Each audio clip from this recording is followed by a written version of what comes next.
Welcome to Getting That Bread, a brand new podcast where I chat with a creator in the leftist YouTube scene, known as both LeftTube or BreadTube. On this show, I'm hoping to get into the minds of your favourite creators, asking them about their most important and interesting works, their histories of the platform, and what they've got coming up for us next. Stick around for my first interview with the wonderful Sarah Zed.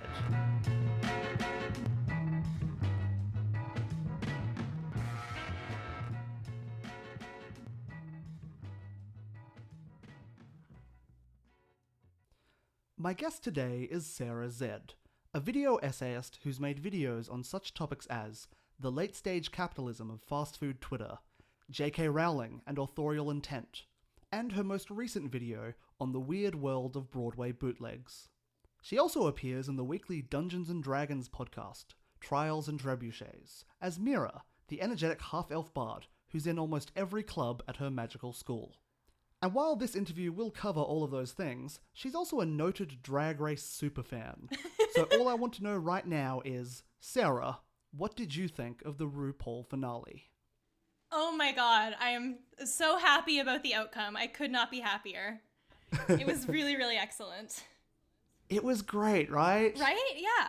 Like, I'm so happy about Evie winning. I think it was absolutely the right call for RuPaul to make. Just 10 out of 10 all around. I felt like this season was sort of like the most overproduced so far in terms of storylines and stuff. And so then for the queen to win, who felt like the most authentic, was... It felt right. Definitely, yeah. I think that's also true kind of like for the actual drag that they're showcasing, because like I feel like maybe in the past 4 or 5 seasons, I feel like the runway portion of the show has become less and less about showcasing creativity and more so just about showcasing the fact that like you're able to afford wealthy designers to design you expensive gowns, right? And I think that like Evie, someone who started out the season slightly unpolished but consistently delivered creative, well-made, like homemade looks, really represents a shift away from that, and I'm so delighted about that. Yeah, and that's why like her orange outfit was so cool. It was so DIY and so of its time. Oh, and, totally. Like, talking about, you know, like queens who can afford giant gowns, like I hate to do this to my own country person, but that was kind of the Courtney Act thing, where it was just like, she had so much stuff and it was all amazing, but... Like the wing look, you know, it was absolutely gorgeous, but... Yeah, it was incredible. But it doesn't necessarily showcase her own individual creativity. Yeah, but... Anyway, I love her. I still love Courtney, though. She's wonderful. And I love how successful she's become as, like, the queen of reality TV. Like, over in Britain as well. It's great. She was robbed in Dancing with the Stars, but, like, still absolutely slaying it. Okay, so to bring it to your actual channel, I'd love to talk a bit about your last video, which, like I said, was on the weird world of theatre bootlegs, which was something I did not really know about until I knew it existed, and I knew people made bootlegs, and I'd seen about 1.5 of them. Like, I've seen the Hamilton one. Hamilton, of course. Yeah, which, you know, duh. And then I found half of In the Heights with Lin-Manuel's understudy in the role, and that was a weird experience. Like, you kind of expect to see, Yeah, right? The guy who wrote it. But so I'd love to know, how long have you been aware of this, you know, niche subculture? Well, I think the first time I ever watched a bootleg, I was maybe 12. I had just seen Wicked on Broadway, and it, like, absolutely blew my mind, changed my life. So I went home, and I was like, oh my god, I wish I could see this again. So I go to my little YouTube bar, and I search Wicked, and there's this, like, horrible, like, terrible quality, like, video camera recording of it, and I just, like, stay up all night watching it. And that was my first kind of discovery into bootlegs. And then I found out that bootleg trading was a thing maybe a year ago, because there was this one bootleg that I was looking really hard to find. It was a specific recording of, I believe, Next to Normal.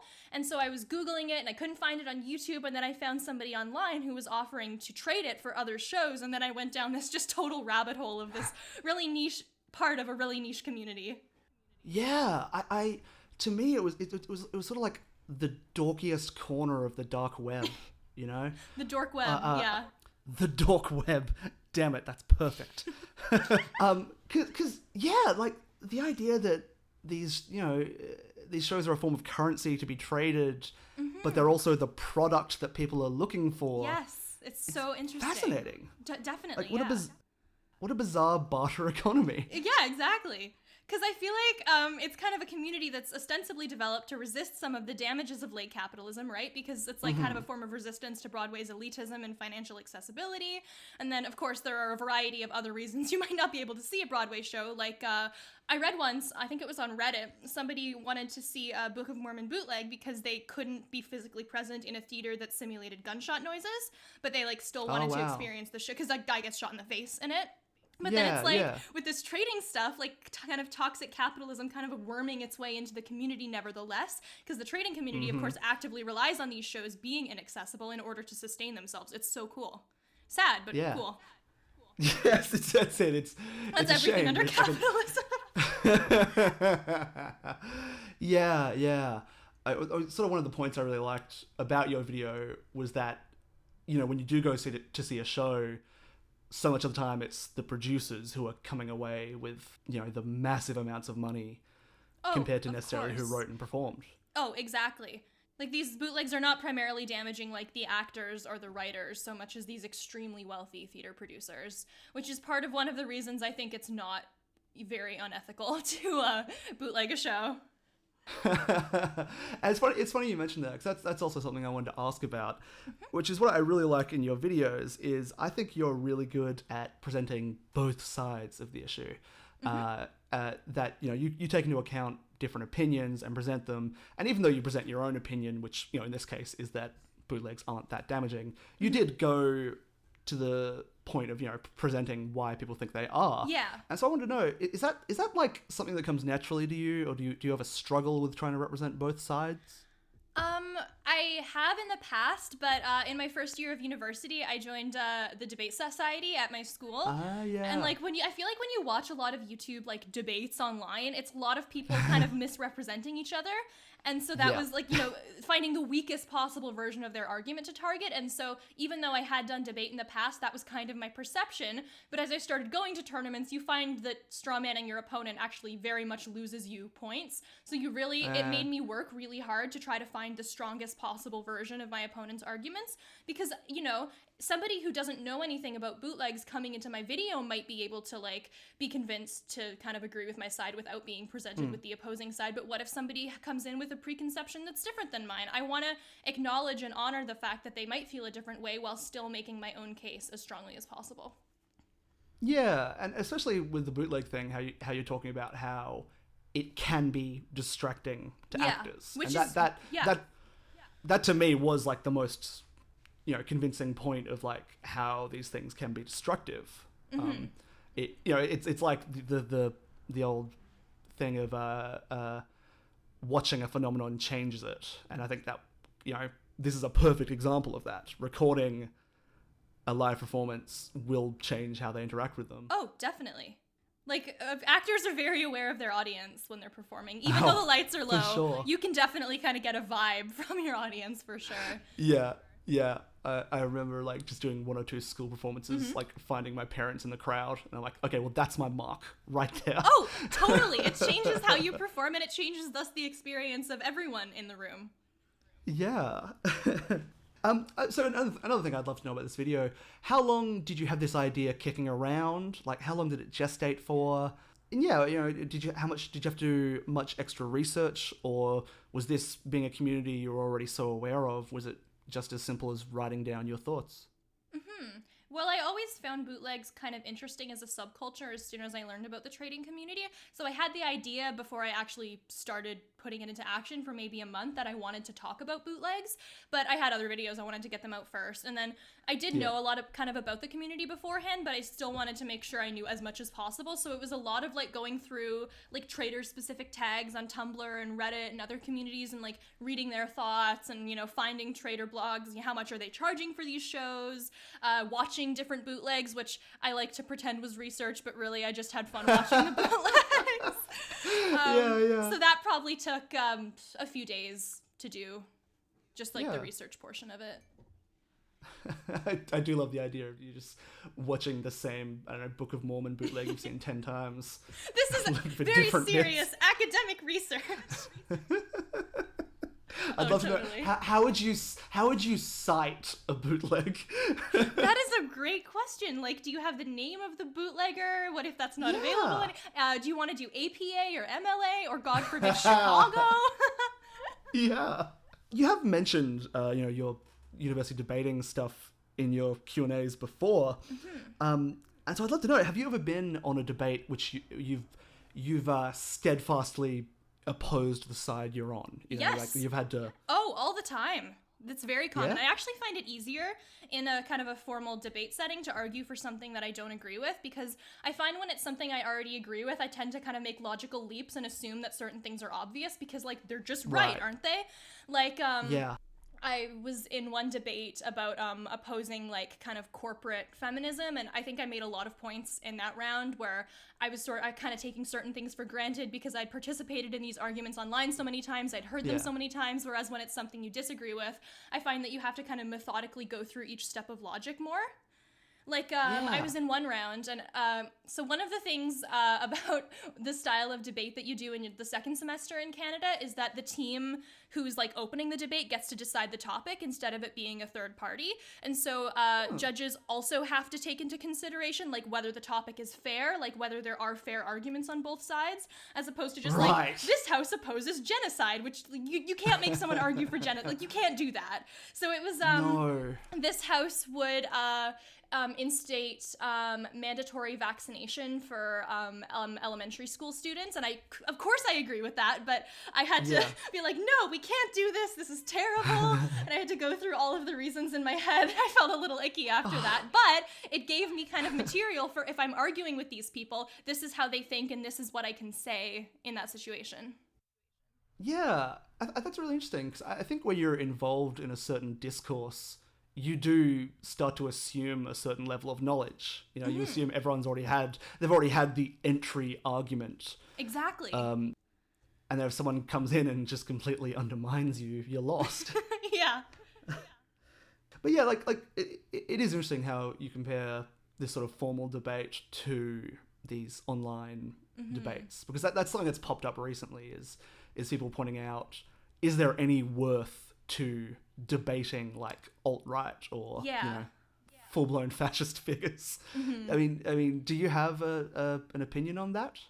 I think it definitely kind of depends on a lot of factors. It depends on, is this a public conversation? Is this a private conversation? Who's controlling the conversation? So, like, for example, there was that, I was going to say recent, it's not that recent anymore, video by a guy called Caleb who was talking about how he fell into the alt-right, and what brought him back from it was watching this stream where a streaming guy called Destiny debated a white nationalist and just made her look completely ridiculous. And I do think that these debates, if they are valuable, tend not to be valuable to the person you're debating so much as to an outside audience. Because a lot of times these people are acting in completely bad faith. You can cite as many statistics as you want. You're not going to change their mind because they're never coming in with the intention of having their minds changed. They just want to verbally humiliate you. But, like, if you're a stranger who might be reading this conversation, those are the people who are more likely, I think, to be convinced. I don't think that kind of alt-right people basically ever are debating in good faith. And I think good faith is something really important in any kind of debate context in order to reach any kind of mutual understanding. Because if you know somebody's just going to come in and try to undermine all of your points, they're never going to be convinced of anything you say, no matter how you say it. They're just going to misrepresent you as much as possible. They're controlling the conversation. They're going to edit you to make you look silly. Like, there was that InfoWars, right, with that girl who was being asked about Venezuela, and she was just, like, not having it, right? Because if she had decided to engage in a serious debate with those people, they can edit that video. They can make her look as ridiculous as possible. And I don't think that is something kind of worth entertaining. I think if you're going to have a debate with those people, it needs to be for the benefit of other onlookers. And even then, only under very specific circumstances. I really want to rewatch that video now. Oh, I love it. It's so good. Heard of it. It's the lady in, like, the sailor anime costume, right? Yes. Yeah, the best. You people, like, have worms in your brains. Yeah. But, like, and that's interesting, because it reminds me of, like, the presidential debates in 2016. Those don't feel like debates more than just people grandstanding on their own perspectives and trying to attack people. And Well, there's no I can actual see the lack of engagement value with in each that. other's videos. They're just both answering the same question and trying as hard as possible to sidestep what the other person said, I find. Yeah. Yeah, and you're just trying to land the, the verbal The punch. zinger. The one that's going to Yes! be quote tweeted on everyone's timelines for the next 6 hours. Yeah. Yeah. Which, to be fair, that's all I'm after all the time anyway. I need that engagement. Mm-hmm. But speaking of like alt-right adjacent people, Oh dear. how weird was it Oh my God. when PewDiePie recommended your channel in a video? So fucking weird. I was in a cafe. I was finished class. I'm sitting there drinking my London Fog. I get a tweet. Someone's like, "Hey, PewDiePie just recommended you." I'm like, "Haha, very funny. Okay, hilarious." Great joke. I like the tweet. I'm like, "Lol." I get another tweet. PewDiePie just recommended you. I'm like, "Okay, is this a meme? What's going on?" Then somebody tweets me the link of the video with the timestamp, and I'm just sitting here staring at it like slack-jawed. Like, what just happened? That does sound like it could have been a prank. Like, Big Yeah. Joel was streaming or something, and he's like, "Hey, what if we make Sarah think PewDiePie recommended her? That'd That be is great." definitely something he would do, right? So, like, that could have been it. Much more likely. Yeah, exactly. Like, this is a new meme or something. PewDiePie promoting Yeah. left tubers. So, I mean, did you see any difference, like, I don't know, in comments or engagement with your channel after that? Yeah, like, I was a little bit worried of that at first, that, like, my comments were just gonna be, like, chuds. Yeah. Like, but I found it wasn't so much the case because, like, of course I'm completely opposed to PewDiePie's beliefs and actions, but I also Yeah. think, like, because of my debate background, one thing I hope I'm able to do is explain my views succinctly and persuasively. So I kind of decided to view that promotion as an opportunity to explain my ideas to a new audience of people who, like, might not have heard them before or might not have been sympathetic to them. And so I hope I was able to do that, and I hope that's the reason my comments haven't really grown super shittier since then. Yes, it is just insane. I think I remember seeing someone sort of theorize, because this was just after you put out your J.K. Rowling video, and she had tweeted against him at some point. Yes. Someone theorized that maybe that was why he promoted your channel a bit. Like, I'm pretty sure that's why too, because he put up like little screenshots of a video of each person he was promoting, and for me mine was the J.K. Rowling video. So I don't think PewDiePie is like somebody who is actively watching my videos on the regular. I imagine he just saw that one and was like, "I'm making a video where I'm promoting a bunch of creators, I'll promote this person." Because she criticizes J.K. Rowling and I don't like her either. I don't know, maybe he watches them, but that's my assumption. You don't think he has an alt account in all your comments, just like, "Yes, slay."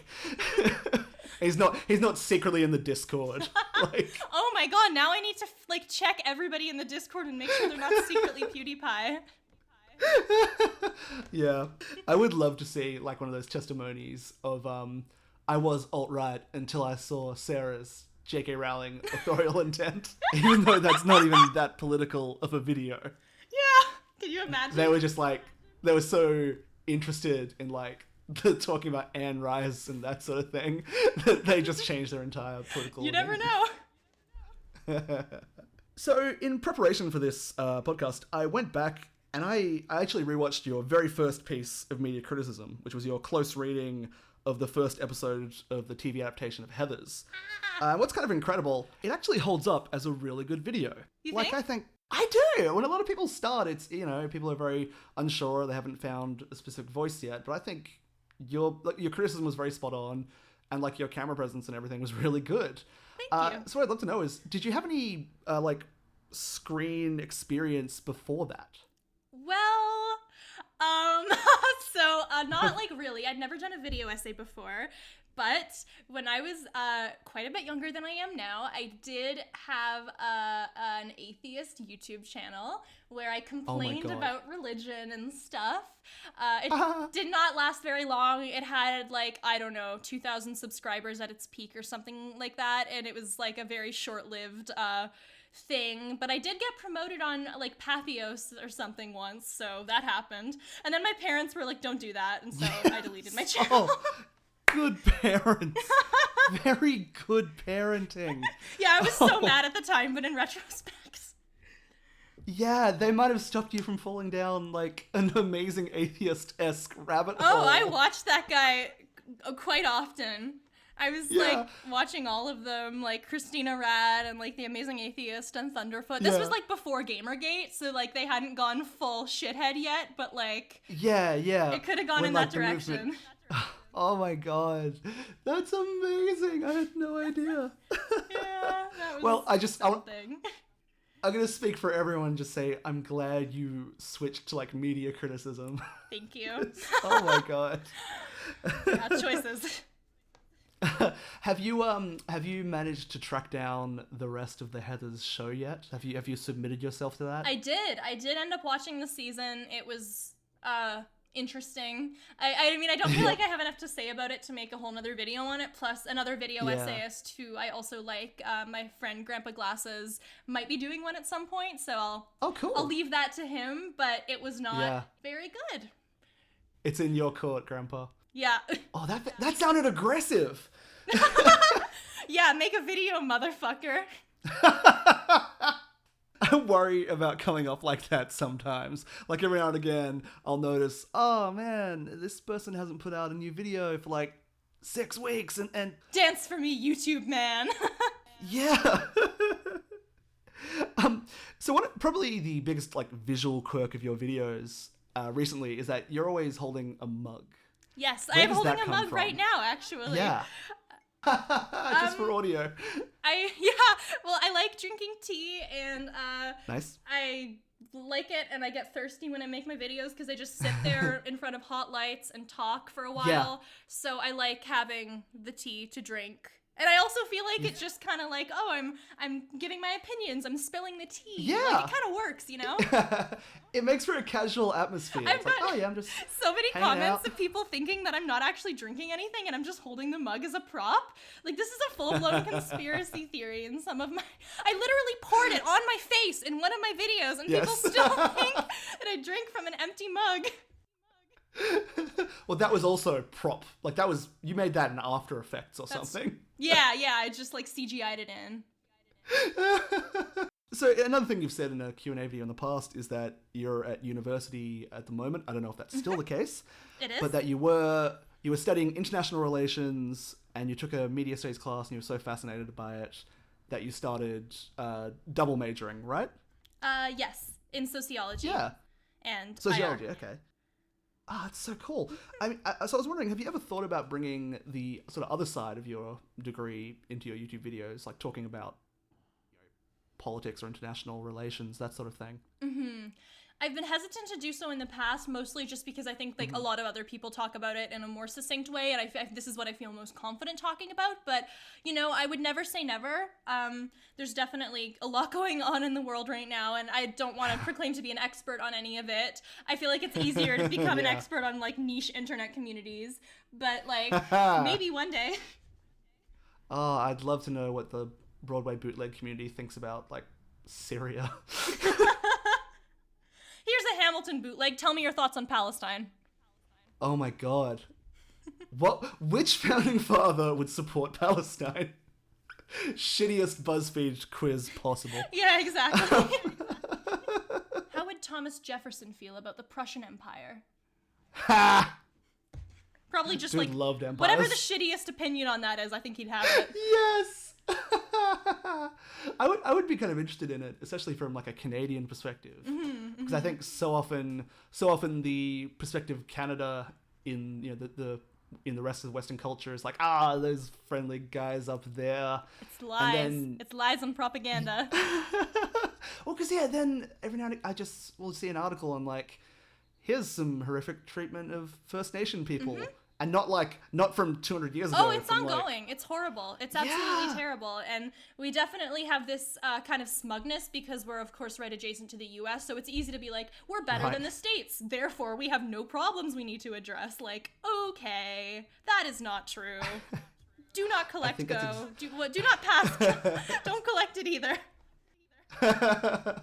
So, talking about another one of your videos, and this is actually the first one of yours that I saw, and I think it was an introduction for a lot of people, was the late stage capitalism of fast food Twitter. And you did that, I'm going to bring it up now, because it was actually sort of a while ago. Yeah, I think it was in maybe September of last year. It was either September or October. Hey, fun fact, if I type in late stage capitalism, the third thing to come up is fast food, like in the auto type, and then it's yours. Yeah, about 8 months ago. Mm-hmm. And since then... Oh my god. It feels like it's gotten way worse. Oh yeah. I mean, yeah, just the explosion. And so I was wondering, do you have like a favorite instance of brand Twitter trying to be relatable? Oh my god. I think probably when Sunny D pretended to be suicidal on Twitter, What and then all of the was other that? brands started to comfort them. That was interesting. Yeah, yeah. That was my introduction to that company, by the way. They're not over here. That's what people associate them with. It's the suicidal drink company. It's so bad. And then, yeah, like, you're right. Like, everyone's sort of just chiming in with... They're there. You know, Faceless Corporation. I've been there, too. Whenever I exploit my workers for tomatoes, I get extremely sad about it. I don't stop, but, like, I understand the sadness, you know? Yeah, and I think, was it like a cookie company was like, we made you this sad cookie. Oh my god! Yeah. Oh my god! And when one of the burger companies was like, "Not everyone's happy all the time. Have some sad meals." Yes, because that's we what I was gonna understand that say. you're depressed under capitalism. That We was can my fix it. favorite. It was Burger King's unhappy meal. Good God. Which is both on the one hand trying to capitalize on like, yeah, people are depressed, and the other hand it's also a McDonald's slam. Yeah, because yeah. McDonald's have happy meals, and they're like, Ooh, hey Yas guys. Hunty throwing shade. It's like, it felt like the worst era of Mad Magazine of like, what if we call them unhappy meals? Literally, yeah. I'm hating it. Oh no, you're gonna Justin Timberlake sing alike and just ba-da-ba-ba-ba. I'm hating They're it. gonna copy this soon. You better trademark And then this idea. the worst part was they weren't even available countrywide. They were available in like 3 or 4 cities just in America.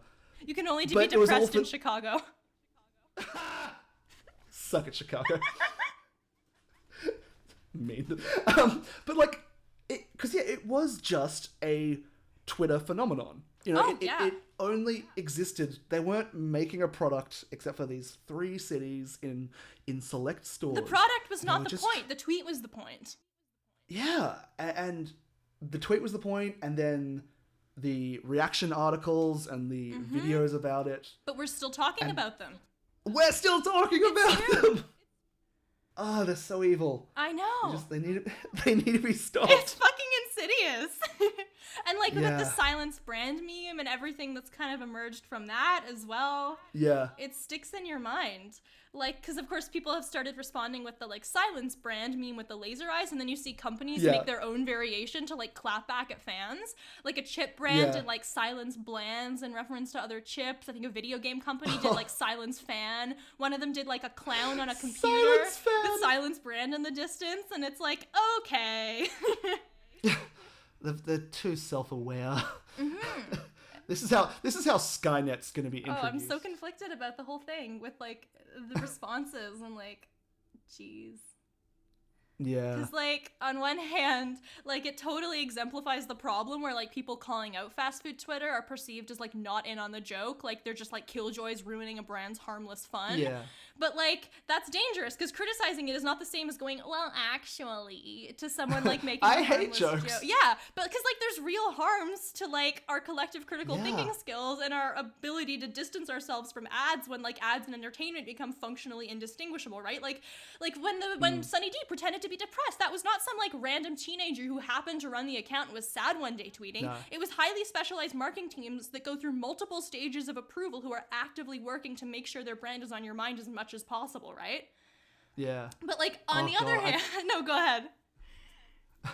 I just imagine someone waking up in the morning like, man, I'm just feeling depressed. You know what'll Tweet cure about it? it on I'm gonna get tweet some- about it I'm on gonna get my some brand au- account. Or it's like, I'm depressed. I want some I could get some orange juice now. Oh, that's, yeah. That's what I associate. Make my mood Hell, I don't know sunny. if it's juice. I think it's an orange drink. Like, it's not actually juice. Yes, it can't technically. It's like, I don't even know if it can be considered orange. It's like tangy beverage or something. But on the other hand, right, like on a wider scale, the fact that stuff like Silence brand is getting so popular and that companies have to like start making their own variations means that like these brands are kind of engaging with us on our terms. Like, it's kind of been brought out into the open that like these companies are completely unethical and they're trying as hard as possible to seem like friends in order to mask like their human rights abuses. And I do think it's difficult to go back from that. I think the fact that they've needed to address these responses because stuff like Silence brand has gotten so popular is still a good thing. Yeah, it's the same thing. It's like the Silence brand and the Hello Fellow Youths bit from 30 Rock. I see that used a lot. In sort of in response to, that's usually in response to like the cringiest attempts. Oh yeah. And like, I do think it's good that people like you're saying, people are I think Burger King tried to do one about the Drag Race finale and it just made like no sense. Yeah, that's the other thing. They never quite land. They're always there's like an uncanny valley. Yeah, where it's like, this is approximately a meme. Yeah, it's not quite a shitpost. It's not quite a meme. It's brand Twitter. Yep. It's brand Twitter, trademark. And one of the really interesting things about your video on it specifically was you went back to this early case of, was it Arby's on Tumblr? Or Denny's. It was Denny's. Denny's, Although yeah. I feel like I feel like I shouldn't be saying these brand names. I feel like this is making it was insert fast food company here. Yeah, I can bleep them out. Like that'd be a fun producer challenge. It was but it was Denny's, yeah. Yeah, but it's like the history of that was really interesting. Where was it? People just sort of kept making deliberate memes to try and force them off the platform, right? Yeah, or to like force them to address the meme because they were trying to get in on always like the hottest one. So calling one out that was like it was like John C. Miller, the CEO, is a capitalist running dog, and then it was the next one was Denny's is racist and no amount of dank memes can change that, because they'd been recently hit with some lawsuits over racially discriminating against their employees, and I think they didn't even touch that one. Yeah, I bet, because that could get brought up in court. Oh yeah. Like, it's all fun and games while yeah. we're on the internet, but you get in front of a judge. It's just a prank, bro. It's just $1 million settlement, bro. Famous defense. Another thing I need to ask about that video, a couple of people in the comments were wondering if you were doing like a low-key Wendy's cosplay by wearing pigtails and a striped shirt. Was that the idea? Actually, so I'm horrible at doing good. hair. I think the only time I've ever done my hair for a video was the Dr. Horrible one where I put half of it in a bun. So I walked 25 minutes to one of my friend's houses, and her roommate did my braids. I showed her a picture of Wendy. She did my braids. I walked home, another 25 minutes. The sun was starting to set, so I recorded super quickly. And then I did those final shots at the beginning of the video where someone's like sitting outside going, Jimmy Seafood triggered the vegans. And like you can see in the distance that it was like so close to the sun setting. It was very stressful. Oh, that is commitment. That is production values. Is everything.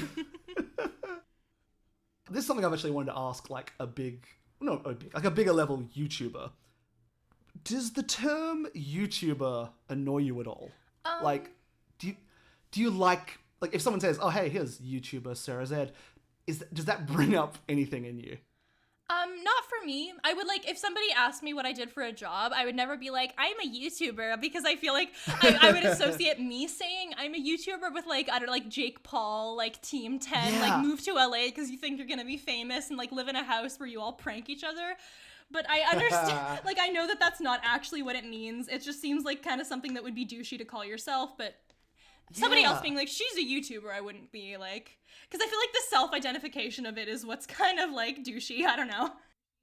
Right, because there are those connotations, and that's always what I sort of think about, is that, the Jake Paul, other annoying people brand, the it's just a prank bro guys, basically. Exactly. But that's good. That's the kind of person who'd be like, yeah, I'm an influencer, I'm a YouTuber. Oh my god. Who was it? Someone on Twitter or Instagram was talking about the Met Gala. James and being like, Charles. Yeah, he got Free invited to the Met Gala. controversy. This is a big step for influencer representation. Truly the most oppressed group. When is Influencer Pride Month? Do you know? Yeah. The idea that, you know, a great big step for influencer culture, and it's like it's the freaking Met Gala. If that hasn't said you've already made it in like mainstream massive culture. Oh, exactly. Fuck you, dude. Just to hell with that guy. But so apart from your YouTube channel, one of the other things that you are online for is the D&D podcast you're in, Trials and Trebuchets, which is such a good pun name. I cannot take credit. Well, I was going to ask, because you do make a lot of puns in the show. But that one was Ben. Ben came up with it. It was going to originally be called the Arcane Gate, and Ben was like, no. And I was like, yeah, no. You need, you need that like funny, punchy name. Yeah, I'm sorry, exactly. Luke, if you're listening to this, your name wasn't that good, but Trials and Trebuchets is good, even though you can't pronounce trebuchets sometimes. So how did the podcast come about? Ben messaged me on Facebook one day and said, Luke wants to start a D&D podcast. Are you interested? And I said, yes. So we started a group chat, but then like it was just the three of us, so we needed another person. So the first thing that we did was we like kind of tried to look around kind of campus and put out some calls. And so we did like a test kind of one shot with one guy, but just wasn't really a perfect fit. And so Luke was like, oh, I know Carla, I'll just invite her. And then that worked. And then we were all hanging out, and we were like, we're in a D&D podcast. And then our friend Sam was like, cool, can I be in it? And Luke was like, yeah. So now Sam's in it. Yeah, I'm a bit behind. I'm actually only up to the episode where Sam does join. Yes. So I'm looking forward to that. Mm-hmm. She's a great character. Yeah. So I mean, yeah, that's so great. Because one of the reasons I really do enjoy the show is it does just feel like, and this is what's best about all like RPG play podcasts, is when you're listening to it, you just sort of get to feel like the silent wheel in a group of friends. Mm-hmm. Like there's just such good interplay between everyone, and it's just such a positive vibe. It's a really good show. Thank you. I think it's so cool that I get to play D&D with my friends, whom I love very much, and people get to listen to it. I just think that's so cool. It is. It really is. Can you just sort of, for people who haven't listened to it, can you just take us through the premise? Yeah, we are 3 students, soon to be 4, who have recently arrived at a mysterious magical school. On our first day, we decide to kind of go off the rails and explore things that we maybe shouldn't be exploring, and we get a little bit closer to discovering some of the secrets of the school. We might save the world, and then there's like kind of the B-plot of just like nice school stuff, We have our rivalries, we have our crushes, we have, friendship with people, and it's just like, it's a good story, it's a good time, it's a lot of fun to be in, it's a lot of fun to listen to. Mysterious magical really school, good friends. There's no trains in that universe, which makes me sad, but other than that, I really enjoyed that part where it's just arguing over like if trains exist but life jackets don't. It makes no sense. There's no reason that there would be life jackets but not trains. It floors me. I don't understand it. Yeah, this is always my issue with different fantasy worlds, or especially with steampunk, where some technology is so advanced and they figure that out, and I'm like, okay, but then why couldn't you just figure out normal electricity, guys? You turned steam into an airship, but you couldn't figure out AC/DC currents. But that's neither here nor there. But the best part about the show, to me, so the first thing you think when you hear magical school is, of course, Hogwarts, Harry Potter, that kind of thing. But the vibe of this show I get is more like anime sort of, like adventure anime, I do think it's very anime. I don't know how much of that is deliberate, but I do remember Luke once saying that he kind of watched some school anime and looked at kind of some of the main kind of tropes and the main things that happen and tried to think about how do I do these in a unique way. And so I think there's a lot of that, but I wouldn't you don't have to be a weeb to enjoy it. I'll say. But it does kind of have an anime vibe, doesn't it? It does, and it's really refreshing, and just like I said, the interaction's really good. My favorite character is of course Winsler, who is a sweet boy who must be protected at all costs. He's so sweet, so small. Yes, and he has a talking cat familiar, Mr. Wiggles. Mr. Wiggles, I love it. Look, if you haven't listened to the show and you just heard the sentence "talking cat familiar, Mr. Wiggles," and that didn't make you want to listen, I don't know what I can do for you. Like, again, what I like about the show, and it sort of helped fill this Adventure Zone D&D hole in my heart, because in the next season of that they've gone to play this different game, which I don't know, it's fine. But I do like Dungeons and Dragons, like as a storytelling vehicle. I think a lot of new RPGs do this thing where they make you join the characters, and they make you say in the very first session, this is how I know this guy, and it's this. Whereas D&D, when you have a good dungeon master, which you guys absolutely do, you get to build the story really organically, and I think that's what kind of happens here. Well, I think arriving at a new school is the perfect setting for that, because we don't know each other yet, and so there's a lot to kind of discover there. There's a lot to both discover and create, which I've found really, really fun as a player. Yeah, and that's how the first episode goes. It starts. You get about a minute of intro, and then it just goes. There's a mysterious noise down the hall. Do you want to investigate? Of course you do. And it's just, it's so much fun. Thank you so much. I'm really glad you enjoy it. Yeah. Like I said, I think everyone should check it out. Okay, so that's basically the end of what I had planned. But can you just tell me, do you have anything else in the pipeline for us? Yes, I'm working on my next video, which should be out in a couple of weeks. The working title for it is Gay Fanfiction, so that's gonna be exciting. I wanted to do kind of something in honor of Pride Month, so I'm gonna be looking at, like, why do people write it? What's people's inclination to look at stories that don't have kind of gay characters as traditionally a part of their setting, and find that there. So that's what I'm going to be exploring, I think, in my next video. Very cool. Because I think fanfiction is actually such an interesting area of study and of talking about. Oh, it absolutely is. Especially the borders of what we consider fanfiction.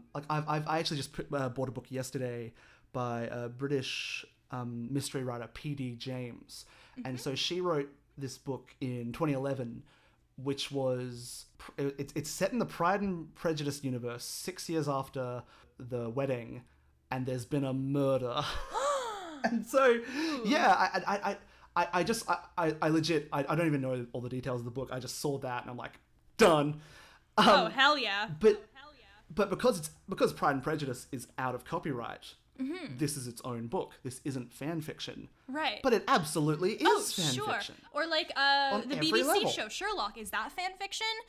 Does it only count as fan fiction when things are still are not public domain anymore? Like, it's interesting. And I also think that there's sometimes kind of like a gendered connotation to what we consider fan fiction, right? Yeah.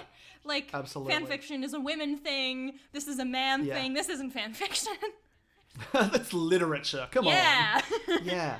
This is transformative. I think that's what I think J.K. Rowling gets hit a bit with that.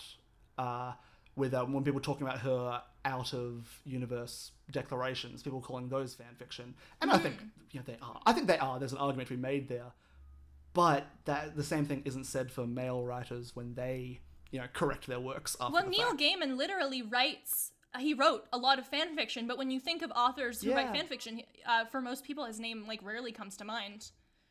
Yeah, I mean, one of the very best issues of his comic, The Sandman, which don't get me started on because it's my favorite comic of all time. The very best issue, which it won a special fantasy award. It was Dream meeting William Shakespeare and agreeing to inspire Shakespeare to write all of his plays, so long as Shakespeare promised to write 2 plays about dreaming, and so one of those became Midsummer Night's Dream. Of course. And so the entire issue is based around all the different gods coming together to watch the first ever performance of A Midsummer Night's Dream. Oh, that's so cool. As the fairy kings and queens decide to leave the Earth realm for good. and it's happening as A Midsummer Night's Dream unfolds. So it sort of gets to use that, you know, that very common trope of people using Shakespeare as a framing device. Of course. But this is done through fantasy, and Ooh. it absolutely borders on fan fiction. It borders on self-insert. My in terms OC of, like, meets him William Shakespeare and Pretty inspires much. all his shows. Do not steal. to do everything. If it was like a woman writing that with a female character, I'm sure a lot of people would be like, "That's a Mary Sue, Maury." Oh my god, we could talk for about an hour just about the concept of Mary Sue. Oh my god. Yes. I just, and that's actually your Twitter name, isn't it? It is. Mary yeah, Sue Ryder. yeah. That's so good. You're taking it back. I'm reclaiming it. But yeah, so I mean, especially gay fan fiction, especially, and like with issues of representation. That's so fascinating. I mean, I'm this is just assuming, and I guess a question, and because you mentioned Sherlock, are you going to talk about how people, you know, all the queer baiting and shows like that, then gives birth? Yes, You know, that is one of the points I'm going to touch on. Well, Sherlock in particular, I'm of course going to talk about this in my video, but sneak peek, there's this community, niche internet communities, that's me. No, so there's this community of Sherlock fans that got really, really big around the time the 4th series was airing, called the John Locke Conspiracy, and this is people who were completely convinced that John and Sherlock were going to get together in the end. It was Endgame. Yeah. When the final episode was leaked online, and they did not get together, there was then this conspiracy, because it was a low quality episode that was bad, that they had filmed this entire episode as a fake and deliberately leaked it online so as not to throw people off their tracks. It aired, that did not happen, and then people decided that the show that was going to air the next week in Sherlock's time slot, Apple Tree Yard, I think the letters were an anagram for, I don't know, something tangentially connected to Sherlock, was not real. It was not actually going to air. The real, actual 4th final episode was going to air instead. They waited, they watched, that did not happen, and so chaos ensued. So Sherlock in particular is so interesting with regards to like queer baiting and representation, that they somehow managed to convince an entire community of people that this was going to happen. Oh, muffins. Oh, I know. That's... It's, Oh, yeah. I just want to like rub all of their backs and just like, oh, come on, guys. Yeah. It sucks. Imagine that. I would have loved to have seen that happen for Game of Thrones, actually. People The like whole season was watching fake. that. Yeah, because instead they took it in the other direction of like, this happened, it was crap, make it again. Yeah. And that's why fan fiction exists, Oh, everyone. exactly. Write your own. You can do that. Season 8. Flex it's your allowed. creative muscles. Yeah, make that ship that you always imagined. God, what's a funny Game of Thrones ship? I've never seen Game of Thrones. Onion Knight. I don't know. Oh my god. You escaped it? I escaped it. That's incredible. That is miraculous. I'm just gonna name two I- random characters and hope that they didn't actually get Do it. together in the show. Sansa Stark and Jon Snow. Are they related? Wait, it's Game of Thrones. Probably everyone's related. Well, okay, there are 10 spoilers for Game of Thrones. I if you don't haven't care. seen it. You can spoil it. They are familiarly brother and sister in terms of like half brother and half sister Oh, is what they no. thought they were, but then it's revealed that they're actually cousins. Second cousins? Oh, that's much better then. I mean, that's basically fine in medieval, whatever. Cool. This, oh my god, this is definitely the 52-minute mark for recording because we're just talking about cousins and anyway. But yeah, so you had one other thing you wanted to talk about. I just want to let everybody know that I'm going to be at VidCon July 10th to 13th in Anaheim. Yeah. So if anybody wants to find me there, chat, I will be there. Do it. That's Yeah. sick. Are you gonna go to Disneyland and or World, whichever one? Whichever one It's is a land. closer? World's Florida. I've heard from some other people who are going that apparently on that Sunday it is like ridiculously busy because like the convention center is right there, and because VidCon isn't on Sunday, that's when everybody who bought a VidCon ticket goes to Disney. So maybe I'll like find some time before then to go. I hope. Yeah, so I yeah. don't get caught in like the 6-hour lineups. Because I was at Disneyland Tokyo once in the midsummer on a weekend. So I know how bad lineups can get. Yeah, well, you don't want to be fighting an entire crowd of big YouTube fans. Oh my god. To get into that would I just feel like you'd be behind several dozen people talking about like who's their favorite streamer and that sort of thing, and that is untenable. You deserve better. Thank you. But yeah, like thank you so much for agreeing to come on. This is such a pleasure talking to you. My pleasure, really. And yeah, I think hopefully this is a good episode, and people will keep wanting to watch or something. Yes, please keep listening to Michael's podcast, you guys. There you go. I'm gonna clip that and make that the intro. Perfect. Do it. All right. So again, Sarah Zed. You can find her work on YouTube under Sarah Zed. She's on Twitter at Mary Sue Ryder. You can find Trials and Trebuchets on Apple Podcasts and Spotify. And she's going to be at VidCon July 10 to 13th. Mm-hmm. Hey, I'm a great listener. Yeah. So check out all of her fantastic works there. And so yes, again, thank you so much for having me. I'll catch you later. Bye. All right, bye.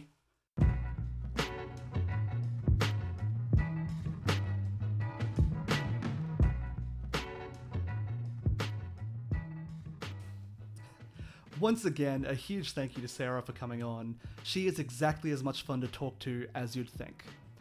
If you like this podcast and want more, make sure to follow us on Twitter at GettingThatPod.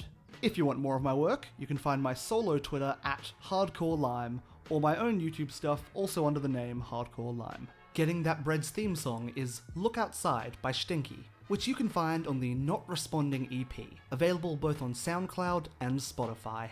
If you want to help other people find the show, please rate and review if you're listening on Apple Pods, or like and leave a comment if you're on YouTube. Both of them really help out with the metrics a lot. There should be a new episode coming out in a couple of weeks. Thanks for listening.